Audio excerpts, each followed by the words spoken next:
All right. Boa noite, Oiras, Portugal. And good evening, everyone who is with us here in this spectacular location, just next to the sea, next to the ocean. And for the online participants, good morning, good afternoon, good evening, good night, wherever you are and watching us live. So, my name is Göktuğ Karacaloğlu. I'm the director of the Space Studies Program 2022 of the International Space University. And now probably some of the guests that are joining here tonight will say, what is the Space Studies Program? So let me briefly tell you that this is a program of the International Space University which is traveling around the globe every summer. Last year we were a little bit off, east. We were in Granada in Spain. This year we are here. Next year we are traveling overseas. We will be in San Jose dos Campos in Brazil. Okay, so as part of this program we have 92 participants, as we call them, here with us. So they are indeed, maybe you're not aware, but they are here for more than a week now, and they will be staying here until September. So we are loading them with lots of activities. They are based in Technico, in Tagus Park campus. However, in the evenings after dinner time, we really enjoy to come and do events with you, with the public, because we believe that in International Space University, it's really important when we travel around, we want to share our passion and of course our guests with the public as well. And today is a very special event. As you can see, we have two very distinguished speakers, two astronauts, Jeff Hoffman and Paolo Nespoli, with us. Okay? So I will hand over to one of our actually ISU's alumnus, who is also with us today, Hugo Costa. He will be moderating today's event, but before handing over to Hugo, I would like to also thank very much to the hosts of SSB22, the PT Space, the Portuguese Space Agency, ISD, Technico, Tagus Park Campus, and also Oiras Valley, the Oiras Municipality. With that, let's also please give them a big applause for hosting us here in the summer. And so, the floor is yours. Thank you very much. It's not yet. It's on now. Yeah, I got one. So thank you very much, Göktuğ, and good evening, everyone. Welcome to join us this panel. So Göktuğ already introduced you what we are all doing here, and it's thanks to ISU and to the Space Studies program that we can have the possibility of having such distinguished guests to talk with us on a public event, so we can all hear what they have to tell us. So also thank you very much to the city of Oeiras, because they provide this amazing place and this such a good weather. They can make miracles, so it's very good to have this weather as well, so we can do it under the moon tonight. And I will introduce immediately our guests. So we'll start with Dr. Jeffrey Hoffman, who's going to be the first speaker for tonight. And Dr. Jeffrey Hoffman is a professor at Aerospace Engineering in MIT's Aeronautics and Astronautics Department. He received the Bachelor in Astronomy, summa cum laude, from the Amherst College in 1966, a PhD in Astrophysics from Harvard University in 1971, and Master in Material Sciences from the Rice University in 1988. As an astronaut, he made 5 space flights, becoming the first astronaut to log 1,000 hours of flight time aboard the Space Shuttle. He has performed 4 spacewalks, including the first unplanned contingency spacewalk in NASA's history, STS-51D, in April 1985, and the initial repair and rescue mission for the Hubble Space Telescope, STS-61, in December 1993. Following his astronaut career, Dr. Hoffman spent 4 years as NASA European representative, working at the US Embassy in Paris. In August 2001, Dr. Hoffman joined the MIT faculty, and he is here with us today to explain to explain us how to live in space. So thank you very much, Jeff. Welcome.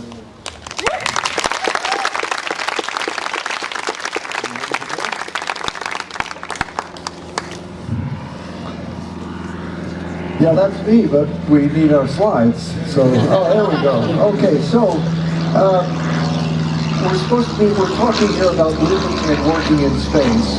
But what I have to tell you, for an astronaut, we spend a lot more time training than we do flying in space. That was especially true when we were making short flights on the shuttle, but I'm sure Paolo will agree, even if you spend 6 months up in the space station, you've spent a lot more time, several years training. And so what I thought I would do to start would show you a little bit about how we trained for a shuttle flight. So let's get started.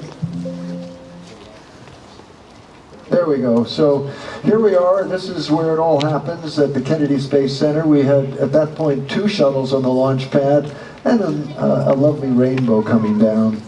So, come on. We tested this out. All right. So, oh God, I look so young in that picture. I love it. So we were assigned as a crew, and a lot of people think of astronaut training, of all the physical things you do, but the first thing that hits you is that you get a big pile of stuff you've got to read and learn. And nowadays, of course, they've got to learn stuff in Russian as well. But Paolo will talk more about that. Oh man.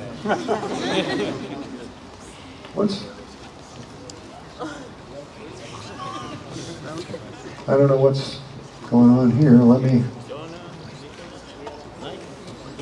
It went through about 20 flights. Okay, so astronaut training. First of all, a lot of us in the shuttle era were not pilots. So one of the first things we had to do is learn how to fly in a jet plane, which is an incredibly exciting experience, as you get the sense here. It's really important because you actually learn how to work with a piece of mechanical equipment where your life depends on doing things right. You have to learn emergency procedures, you have to learn teamwork, and it's a heck of a lot of fun. Oh boy.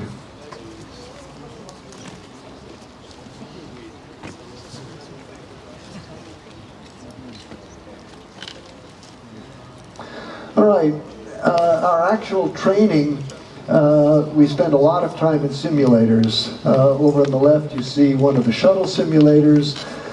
Nowadays, of course, we don't have that anymore. We have space station simulators. There's a trainer for the robotic arm.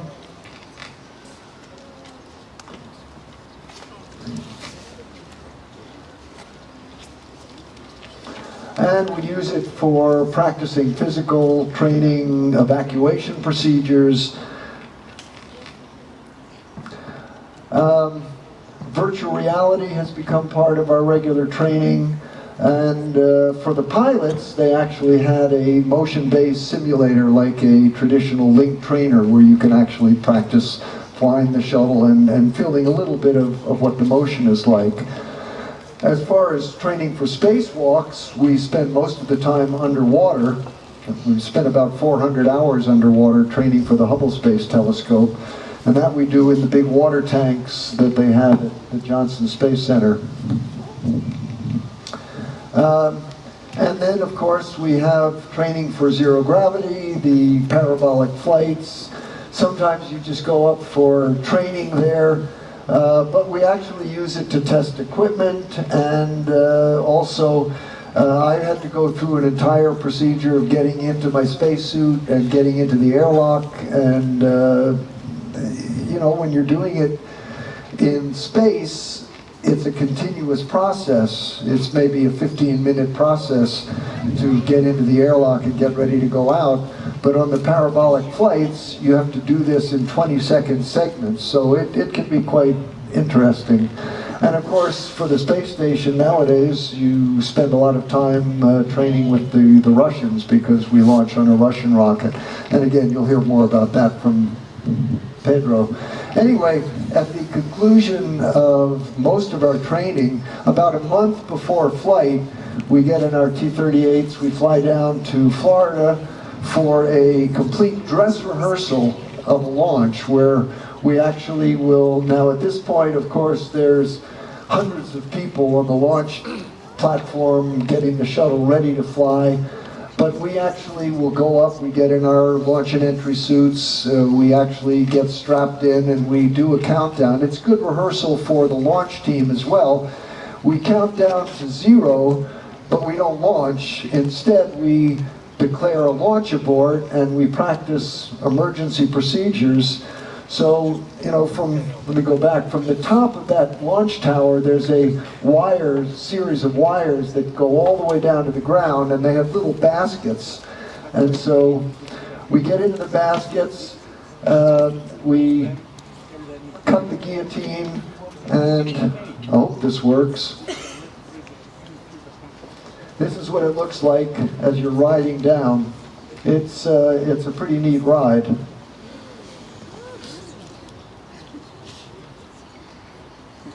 And when you get down to the bottom, you have a choice. This is, you know, if there's a possibility that there's going to be an explosion or a fire, you can either go into an underground bunker and close the door and wait until the hazardous situation is finished, or they put at our disposal an armored personnel vehicle, which we can get into and drive away until we get far enough that a helicopter can come pick us up. So we spend a day learning how to drive a tank, which is pretty cool. And feet of us, unless they have a medical exam to make sure that they're not going to infect us. And you know, that last week before the flight, of course, we know we're about to do something extraordinary, and different people will react to it in different ways, and it's nice to have a chance where you can sort of relax. And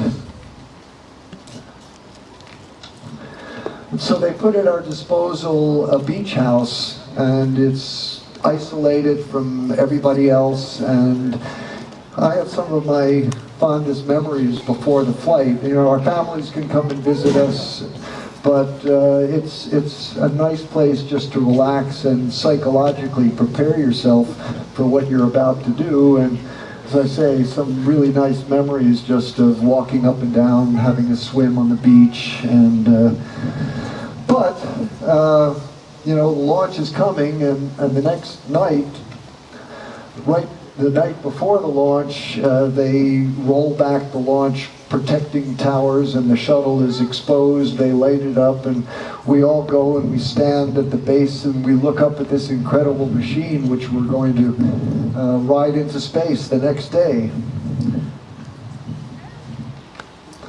We get up early in the morning, they feed us breakfast, and they always make a cake with our insignia on it. Nobody ever eats the cake. I have no idea what finally happens to it. But in any case, then we go and we get in our launch and entry suits and head out to the Astrovan to ride out to the launch. There we are. There's this incredible machine which we're going to ride. By the way, this is not the time to be asking yourself, do I really want to do this? That's a decision which I made back when I was 6 years old. In fact, I remember my first flight looking up and realizing, oh my God, I'm actually going to get a chance to do this. So it's an exciting time. And there's the shuttle. This is the little tunnel which we take the elevator, and then this is the white room where we do our final preparations. At this point, the launch pad is completely empty except for 3 or 4 technicians who help us do the final suiting up. They strap us in, then they close the door, and we are all on our own. So, you know, there we are. They've rolled back the launch tower. They've rolled back the access arm, and we're waiting for the final countdown. And here we go.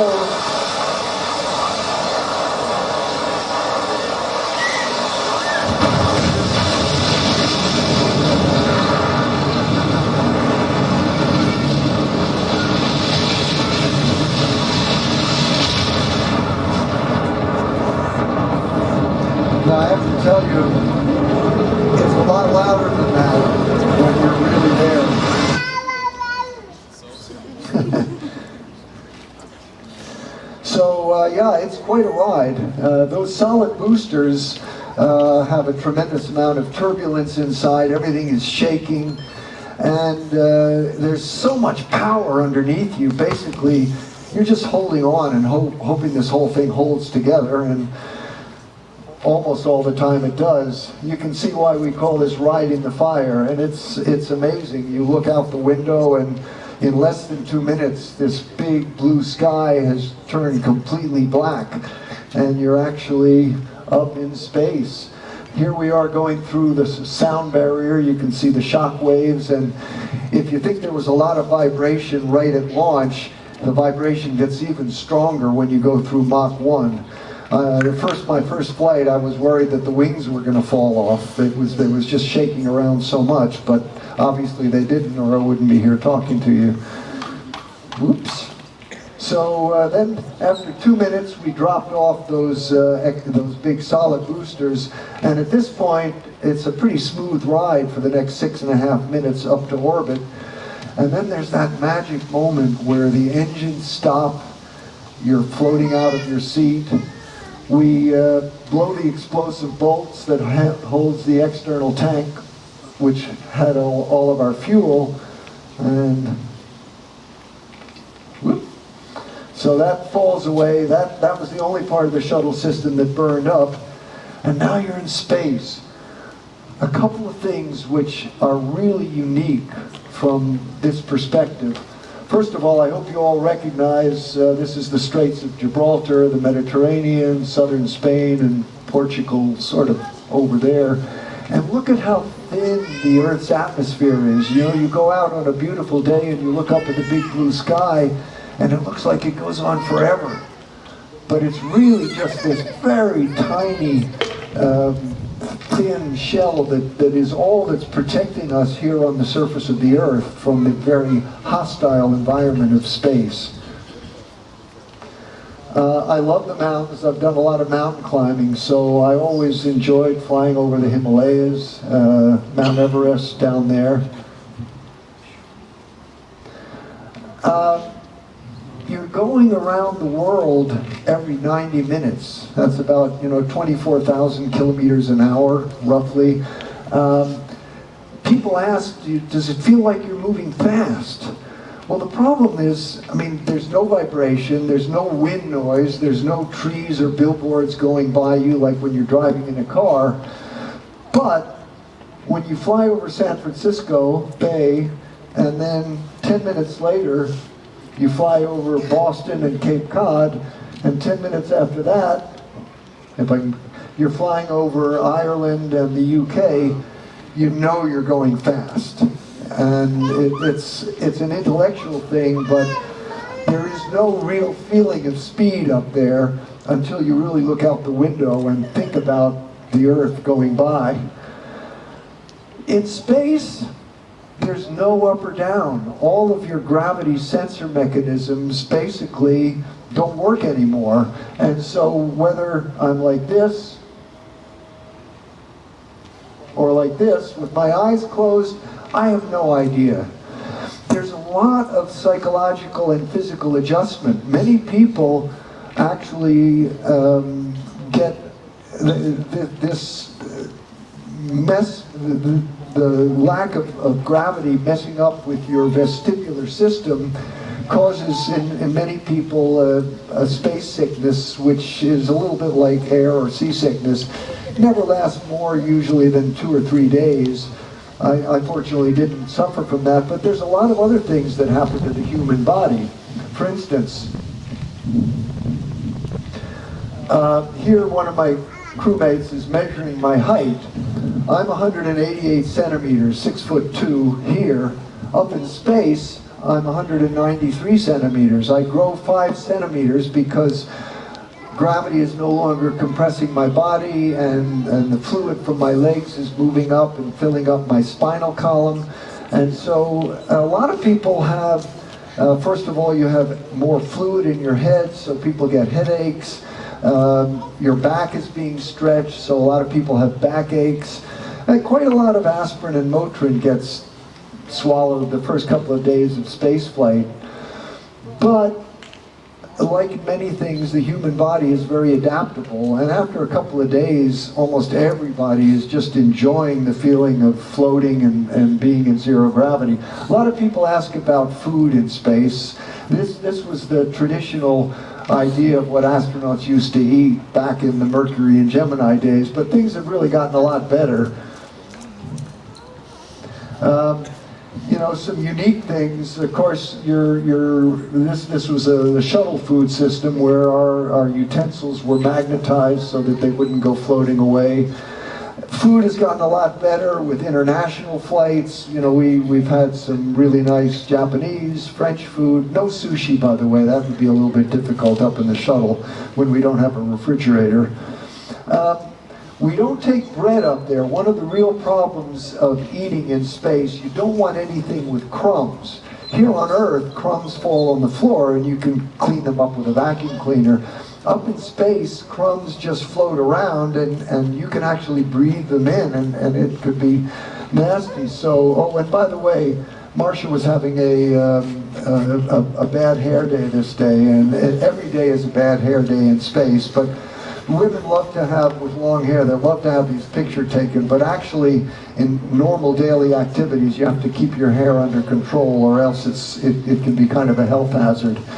This was our attempt to have an elegant gourmet meal where nowadays we started having, towards the end of my shuttle era flights, they had meals ready to eat, and so we had sirloin steak and potatoes au gratin and so on. No wine to go to the meals. That's a whole other story which I won't go into. Classical music playing in the background. A little bit difficult in terms of the seating arrangement, but as you can see, we can accommodate to an awful lot of different situations. People always ask about this, you know, what comes in has to go out. The one thing I'll mention, you can see this tube for liquid waste. When you put yourself down on the seat, you take these thigh bars, which are on springs, so that you basically hold yourself down, because the last thing you want to do is start floating up when you're in the middle. Yeah, okay, you get the picture. That's enough of that. If I can get rid of this picture. There we go. When we have multi-shift operations, we actually have these little sleeping compartments, which so half the crew can be asleep while the other half is working. It's about the size of a big coffin. But somehow when you're floating, you don't have the same sense of claustrophobia that you might have if you were doing this on the ground. It's kind of an interesting psychological thing. So that gives you a sort of a sense of physically what goes on. I just want to finish with some comments on the feeling, the psychology, the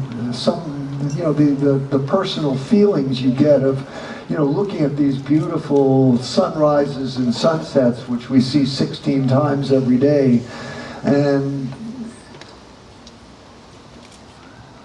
I love the mountains, as I said, and I often use as an analog for going into space because, you know, you have to exert a lot of energy. There's a certain physical risk in going up to the high regions, but once you're up there, you're in a different world. You have a different perspective. Somehow your mind is clearer. You can see farther.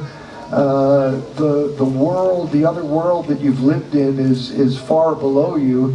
And of course, space flight is higher than the highest mountain.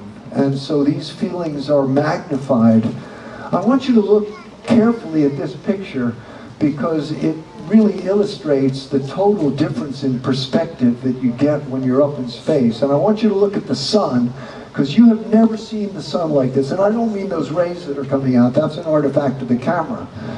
You're seeing the sun every time you look up there. You're seeing the sun in a blue sky. Think about it. You go up in space and you're seeing the sun in a black sky. You're seeing the sun as a star, the way we see stars at night. Of course, the sun is much closer to us, so it's bigger and brighter, but you really see the sun in its true identity as a star. Zero gravity is something we all marvel at. We try to talk about it, we try to explain what it feels like, but you know, language is shared experience, and when you haven't actually had the experience, it's really very hard to understand. We try to share it in pictures. One of my crewmates was an amateur juggler, and he used to talk about how that dream throughout history of jugglers was to make it appear that the balls are suspended in the air. Well, up in space, you can do it for real. And, you know, this is my magic carpet. This is not photoshopped, it's the real thing.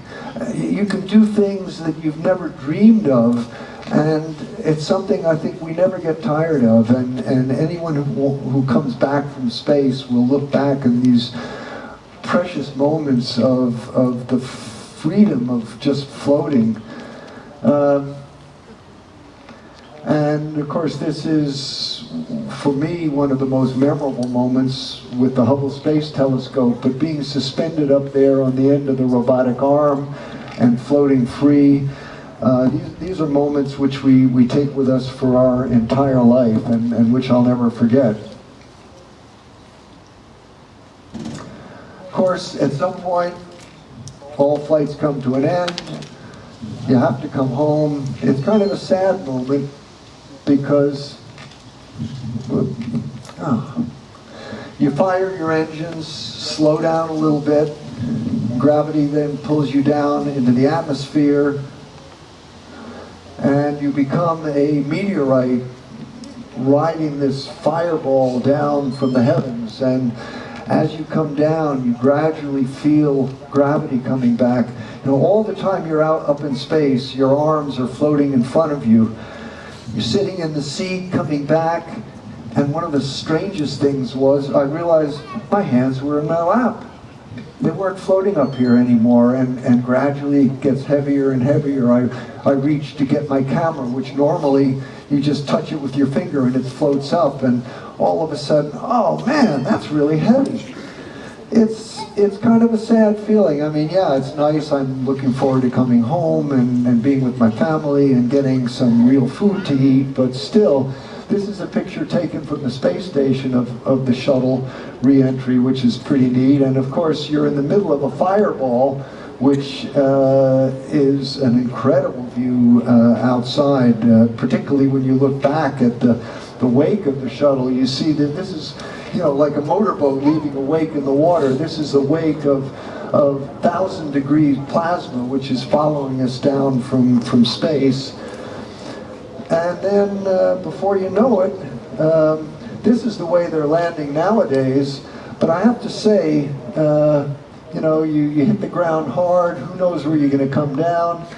To me, this is not a real elegant way of coming down from space, although it's what they have to do. No, I was very fortunate. I really look at the shuttle as, I mean, this was a nice way to come back from space. It was a smooth ride. The G-forces weren't that great, and finally, you know, you approach the runway, you touch down, and it's hard to believe. I mean, it looks like an airplane landing on the runway, and yet a half an hour ago we were up in space. We slow down, eventually we get out, and spaceflight at this point is just a memory, but I hope this has given you some idea of what it was like preparing for a shuttle flight and living and actually working up in space. So, as I said, I was a shuttle astronaut. I could never fly up in the space station. I couldn't fit in the Soyuz, but Paolo did, and he's going to now talk about what it was like living and working on the space station.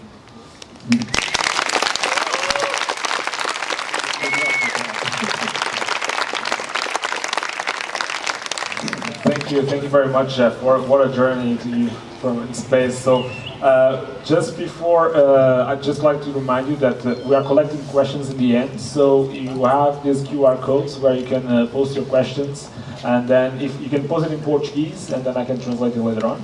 But so let's move to the next speaker, Paolo Nespoli, who received the Bachelor of Science in Aerospace Engineering in 1988 and the Master in Science in Aeronautics and Astronautics in 1989 from the Polytechnic University of New York. Paolo was selected as an astronaut by the Italian ASI Space Agency in July 1998, and a month later joined the ESA European Astronauts Corps based at the European Astronaut Center. From 23 of October till the 7th of October 2007, Paolo flew as a mission specialist on the Space Shuttle Discovery for the STS-120 flight to the International Space Station. Later, in November 2008, Paolo Nespoli was assigned to his second spaceflight, Expedition 2627, a long-duration mission to the International Space Station that was launched in December 2010. And he was returned back to Earth on 24th of May 2011. Paolo was launched for his third flight mission on 28th of July 2007 for the Soyuz MS-05 and returned to on Earth on the 14th of December 1997 for a total of 313 days in space. Paolo, thank you very much, and please, the floor is yours. Thank you, Ruben. Thank you for the introduction.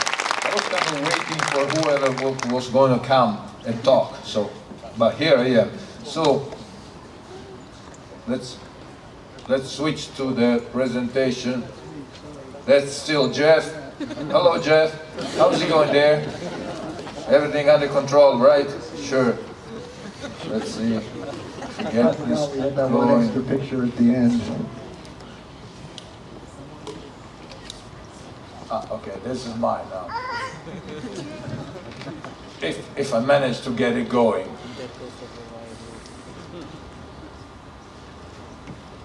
Okay, so here it is. So I flew my first space flight. I was lucky enough to train at NASA for many years, and the first flight I went through exactly what Jeff was saying, because I was part of the astronaut corps in the United States.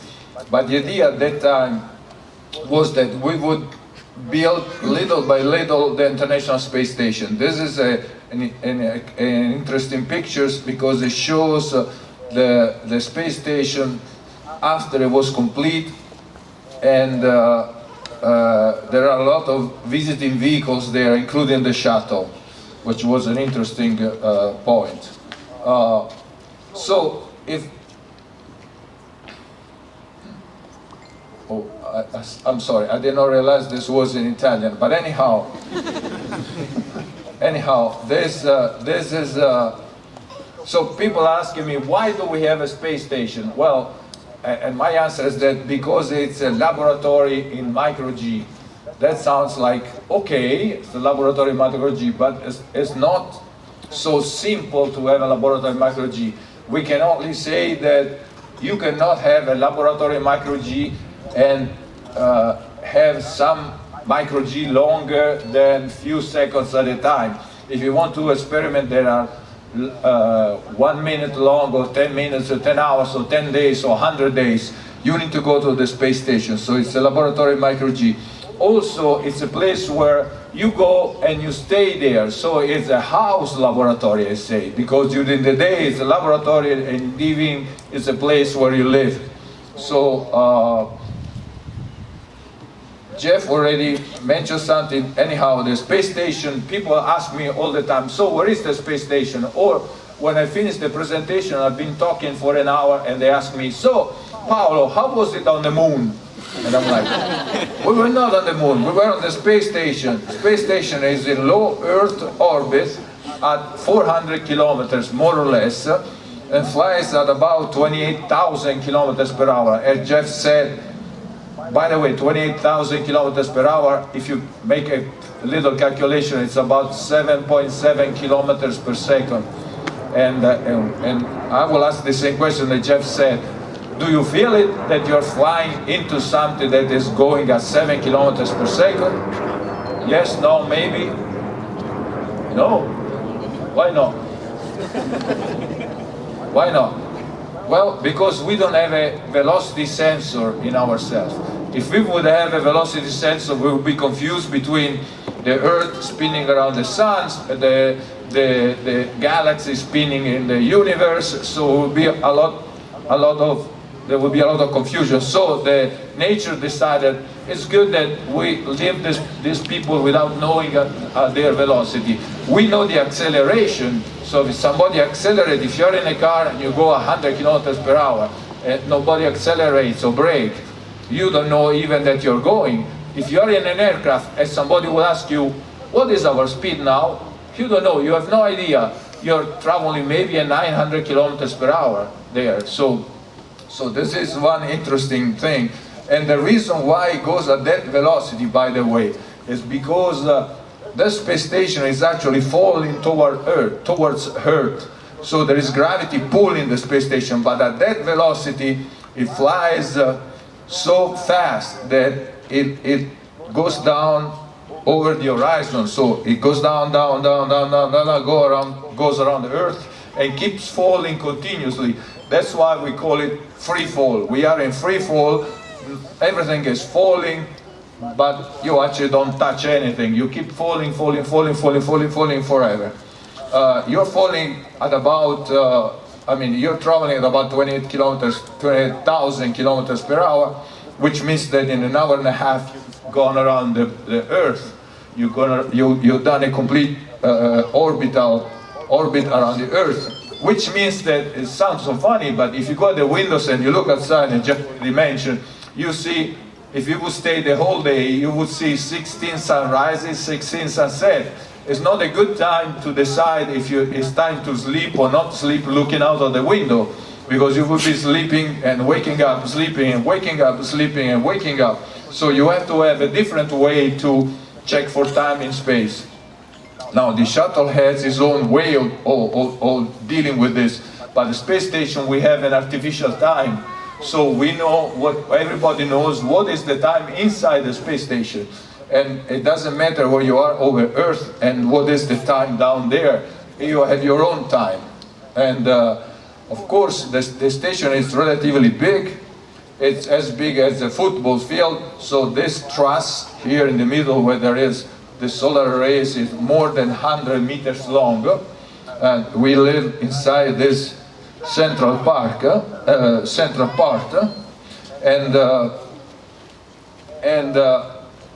Interesting enough is that if you ask how much space there is inside, we should be talking about cubic meters, but we don't know what cubic meters. If I tell you that the station is 450 cubic meters, you have no idea how big it is. I have to tell you, it's like an apartment of about 100 square meters, more or less. That's more or less what the volume of a house of about 100 square meters, which is not that big. But in space, you are in 3D, which means that the volume, the space is multiplied.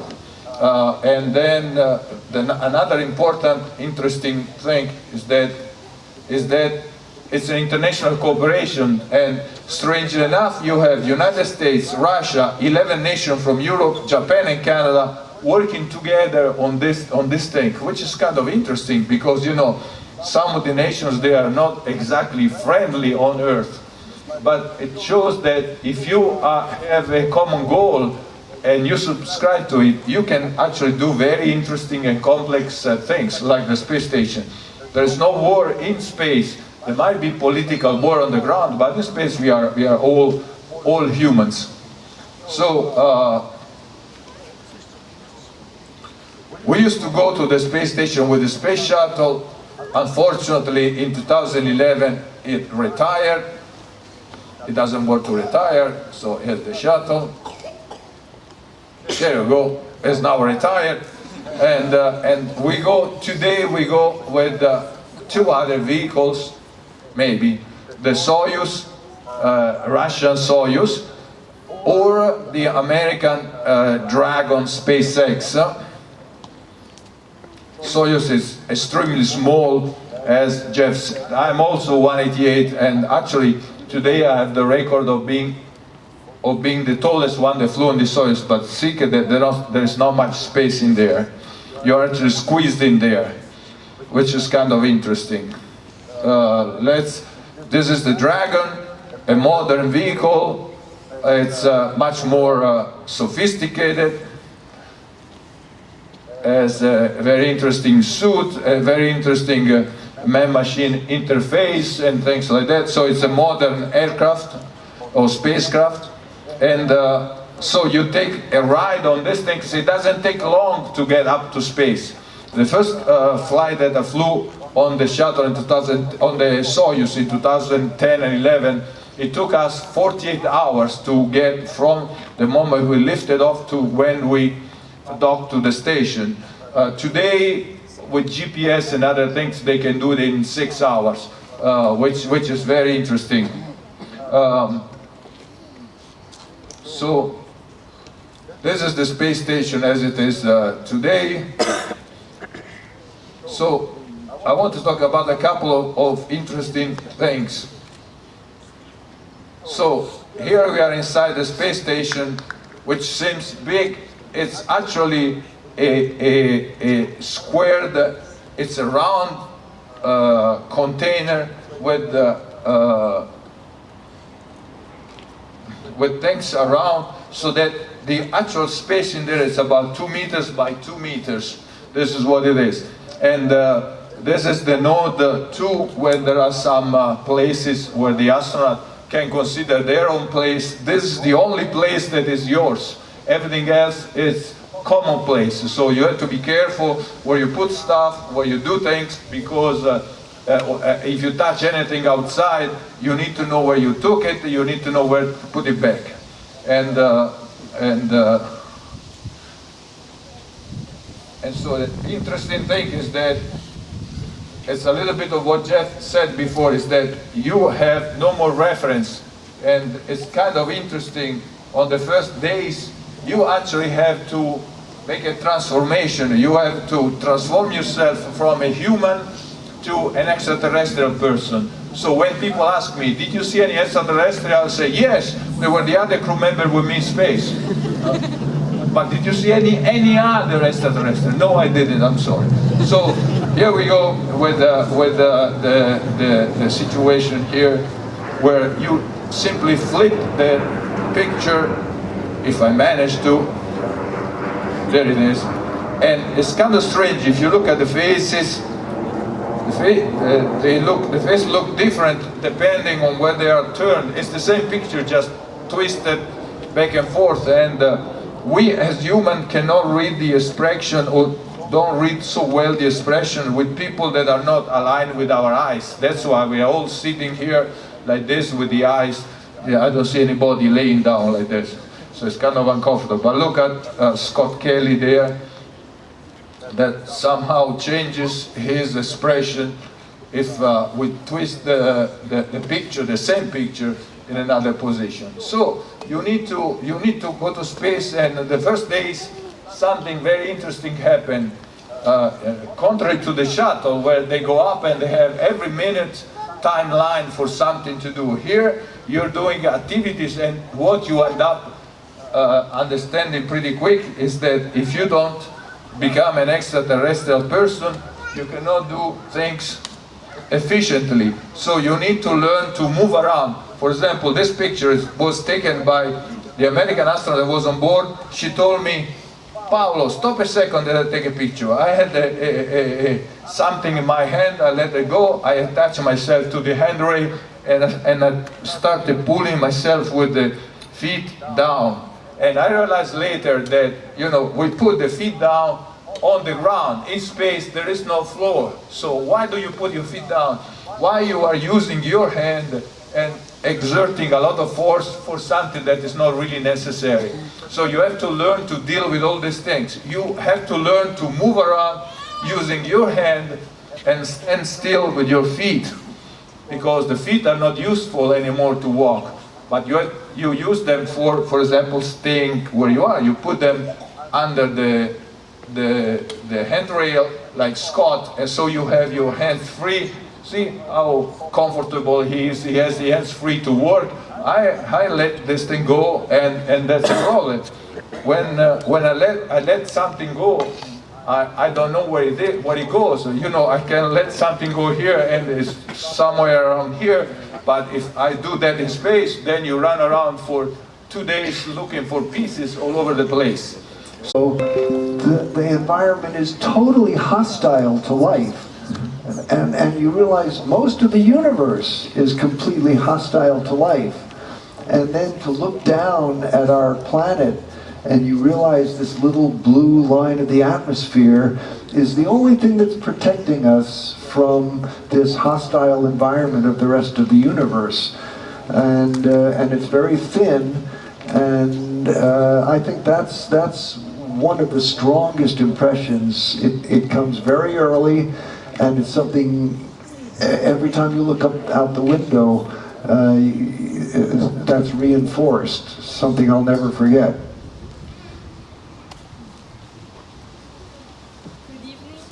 I'm Louisa, and I wanted to ask you what advice would you have for me? I want to become an astronaut, and I also want to know what was the hardest thing about living up in space.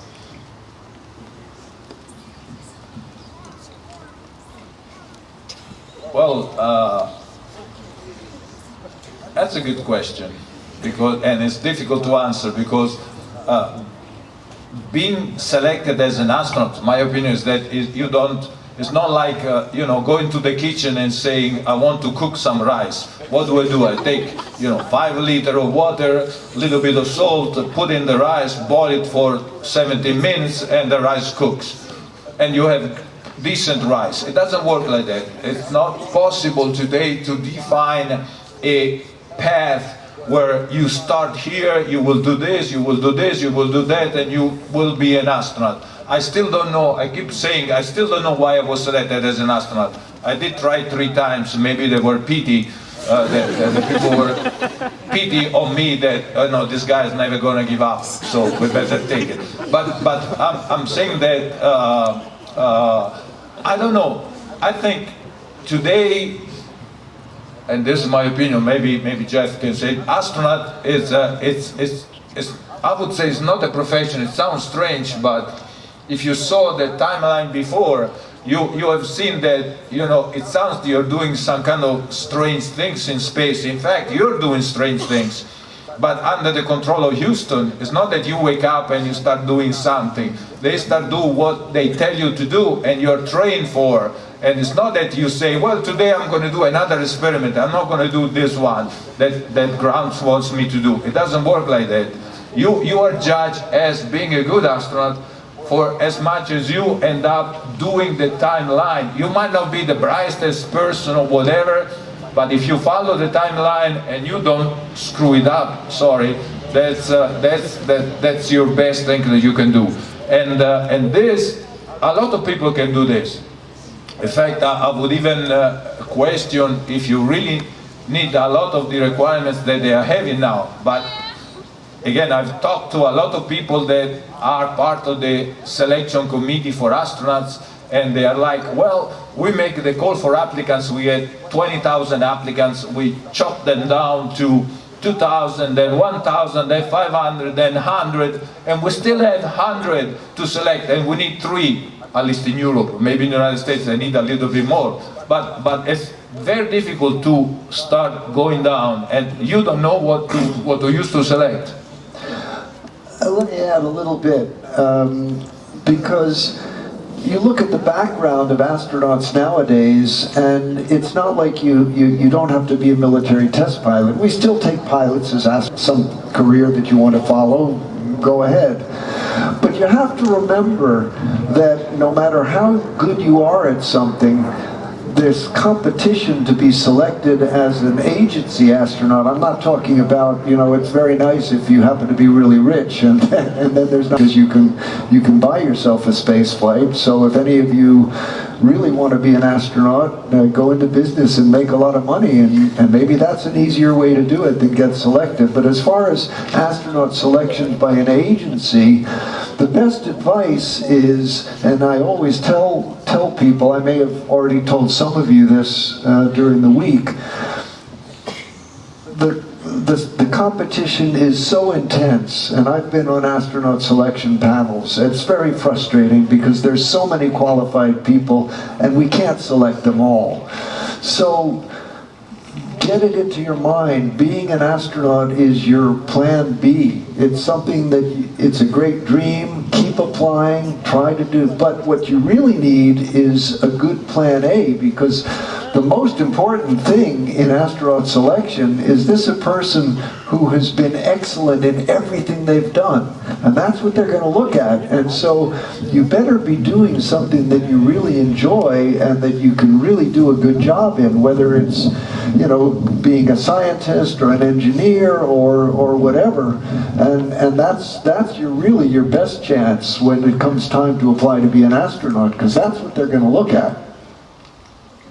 So maybe one last question from the audience, and then we will start to close. Hi, oh God, no, sorry. And again, Tom here from the UK. Wait a second, where are you? Oh, At okay. the top. I can't help but ask this question because of the political environment in Britain at the moment, but in terms of, well, let alone Ukraine, I suppose, but what role does politics play in your conversations? You're stuck aboard the ISS or the shuttle for hours or days or months or whatever. You've got a lot of free time. Well, not a lot of free time, but some free time. Do you discuss politics? Is there a code where you don't? How do you navigate that? Thank you. We never had any political crises during my shuttle flights, so I can't really answer that, but I know, I mean, there's so many other things that are going on. Somehow the problems of the Earth seem very far away. On the other hand, you know, we know the sorts of things that are going on, and I don't know what experiences you had, Paolo. Well, it's not a question that you are in space, you are away from Earth, but you cannot be sitting there in your bubble. So if something happens on Earth and touches you, you're going to feel it. For example, I was on board with Scott Kelly, and suddenly his the wife of Mark got shot in the brain, and that was a big deal. So we discussed this. We discussed a lot. They told us from the ground that you need to pay attention and things like this, blah blah blah. But we discussed this. Of course, it's not that we ignore what is happening there. As for example, it was interesting because at a certain point I'm looking down the cupola and I see a hurricane coming, and you know, I always thought a hurricane is a big thing, but I looked at it from space and I'm like, holy cow, that's a big thing. And then I look at it, but this is going into the Gulf of Mexico, meaning it's going to touch around Houston. So the next time I called my wife, I said, hey, do you know there is a hurricane coming towards Houston? And she said, yeah. Of course, you are safe and sound in space, and I'm here with 2 kids having to evacuate. So it's kind of strange that I was made feel I'm safe and sound on the space. My wife is at home trying to do something, and she's scared for it, because she should be scared for something like this. So it's an interesting situation. We discuss everything. We discuss it with the other crew member.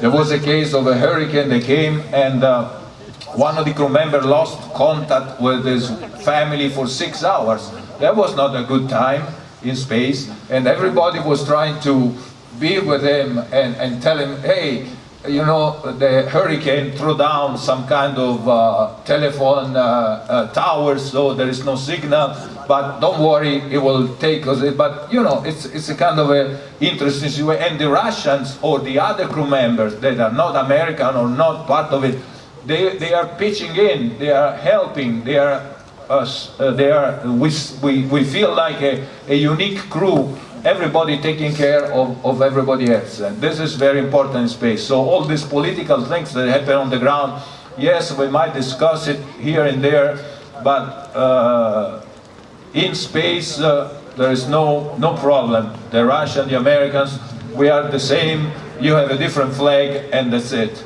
But you are essentially taking care of saving yourself and saving the other people. So it's funny because you are in space with other people, and you need to show to them that you trust them, but you need also to show to them that they can trust you. That's also very important.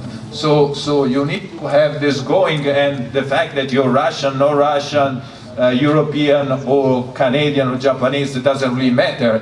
They know you're trained and you are able to do your job at the best of it. That's it. I'll just share an experience, because we know, we're up in space, but life goes on down on the Earth.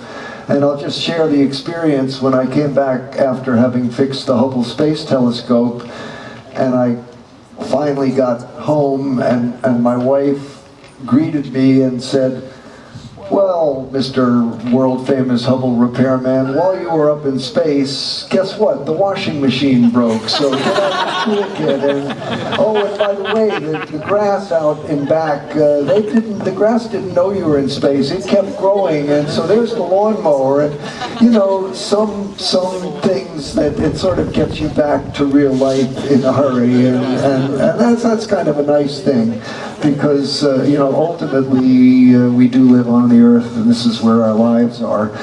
Paul and I and all of our colleagues have been really privileged to have been able to experience life in a very different environment, but ultimately it's the Earth that we live on, and that's the message we often try to bring back is, it's our own planet, it has a lot of fragility, and from space you can very often see what human beings are doing to our planet. I mean, you see fires burning and the deforestation of the Amazon and other environmental damage. And one of the things that you get as an astronaut is a sense of the Earth as a planet, as a finite system. And if we could only share that vision, and so that more people appreciate that, this is a planet, it's not infinite, it has limited resources, limited capability of repairing itself, and we better take care of it, because right now it's the only planet we have. And if that's the one message we could get to people after coming back from spaceflight, it's a very important one. Thank you very much. And we are coming to an end, and just before, I would like to thank Goktuk for inviting me to be here today as a moderator of this panel. As you know, I used to be an SSP student sitting back over there where you are. Now I'm sitting here today, and it's a pleasure and an honor to share the floor with Jeff and Paolo. And I would like to give the final remarks of today maybe to Paolo. So thank you very much, and Paolo, please. Thank you, Hugo. So I believe there are two things in space that are kind of exceptional, that make the space flight worth. One is this feeling of don't have a body. It's an incredible feeling, and you really feel different. I felt when I came back thinking, I'm going to be for the rest of my life blocked by this body in this way. And there was no choice, so here I am with the body, and I'm cold, so I don't know what to do. So there is this thing of not feeling the body. The other thing that makes sense for going in space, so I think these are two things that will make the tourist in space effective, is the fact that you go in space and you're able to look at Earth with different eyes. And to explain this, I kind of saying that if you go to a museum and the only way you have to at the painting is by staying with your nose attached to the painting. See, few of the dots here. I cannot see what is this. If I want to see it, I need to stand back and view, because otherwise I will not understand it's there, an astronaut and EVA. So what happened? You fly to space and suddenly you see things in a completely different way, and that is very interesting and nice. So I would like to close. Can we switch? So I would like to go back again to the timeline here. And it's not that you wake up in the morning and you decide, okay, what am I going to do this morning? It's already written here what you need to do. You need to do what it says here, and that's it. Nothing more, nothing less. If you do more, you get in trouble. You do less, you get in trouble. So follow exactly what it says here, and you can see the day, you know, you start at 7:30 and do few minutes empty, and then you keep going all the way to 7:30 in the evening. The day passes really quick, and what I say is that, you know, I felt like I was in a factory, waking up in the morning, figuring out what to do. Actually, have to follow this timeline, and then the day is finished, and then there's another day coming up. But what happened in that these 12 hours, which are called pre-sleep, sleep, and post-sleep, nobody tells you what to do. Well, they used to, but then now NASA decided that this is quote-unquote free time. It's not that you can go to have pizza with your friends. You can do whatever you want that is available on the space station. So I kind of figured out that, you know, if I go to the cupola, I can look out and I discover immediately a few things. First of all, you see these blocks, black and white, black and white, black and white. This is the night cycle, the day cycle, the night cycle, the day cycle. So if you have 5 minutes here and you go out at the cupola, you are in the day cycle. But if you have 5 minutes here, you go to the cupola, you are at night cycle. So it's kind of interesting. So in the evening, if now, what time is it now? Let's say it's 11 o'clock in the evening. If you would have 1 hour of time now, and you have a camera, and you want to take pictures, you take pictures at night. You cannot say, okay, I wait that it will get day, and so I can take the beautiful sea. You cannot do that on Earth. You can do it in space. You go to the cupola, you look down, and if it is dark and you don't see anything, you just wait a few minutes and it will become day.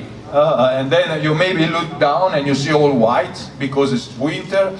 Well, you wait a few minutes and it's spring, and then you wait a few minutes and it's summer, then you wait a few minutes in autumn, and then you few minutes it's winter again. This kind of things. So in an hour and a half you spin around the whole world, which is turning and twisting, so you not always you see the same things. And it's pretty interesting. So during my first flight on the space station, this is the control thing inside the space station, the robotic arm controller with the camera. The robotic arm is this kind of crane, which for example today we use to pick up satellites. This is 20 tons of stuff, so it's not